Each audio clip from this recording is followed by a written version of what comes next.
Everybody has to stop turning the hyperbole knob up to 11. Sean Hannity says things like, every single thing you can think of is worse under Joe Biden.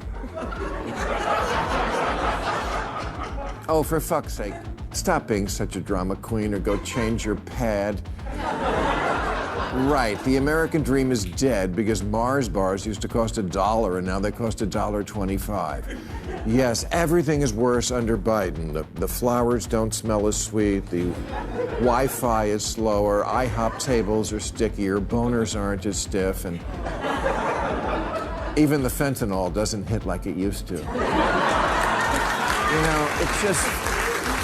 Bill Maher, the host of Real Time, takes a stand against the rising tide of extreme partisanship, shedding light on the flaws in both far-right and left narratives while challenging the mindless vilification of political opponents. On the far right, claims circulate that President Joe Biden has led America into chaos.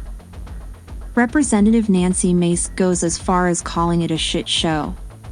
Maher, while acknowledging Biden's imperfections, presents a counterargument backed by facts, highlighting the exaggeration in Mace's depiction.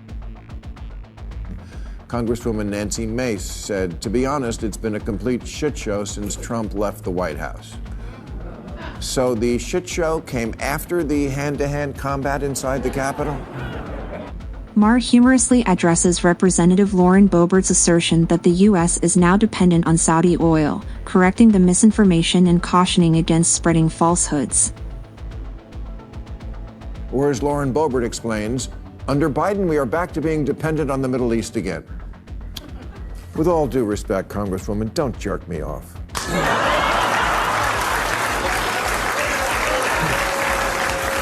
Turning to the other side, Maher confronts the tendency to label Ron DeSantis as worse than Donald Trump, emphasizing the importance of fact-checking even when disagreeing with someone's views. The overarching message is the need to move away from blind partisanship, recognizing the complexity of individuals beyond ideological differences.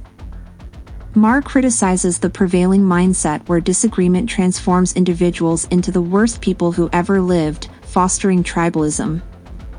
He underscores the growing appeal of independence in the current political landscape, with voters seeking an alternative to the divisive rhetoric. The media also faces Maher's scrutiny for perpetuating this polarization. Cable networks, he argues, often fail to acknowledge the good in those they disagree with and the flaws in those they support, contributing to the widening chasm.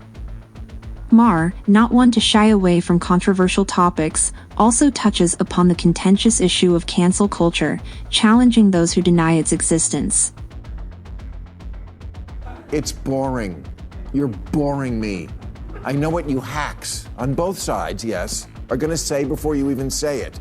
In a political landscape fraught with extreme positions, Maher advocates for a more nuanced and open-minded approach, urging a return to constructive dialogue and a rejection of the us versus them mentality that dominates current political discourse.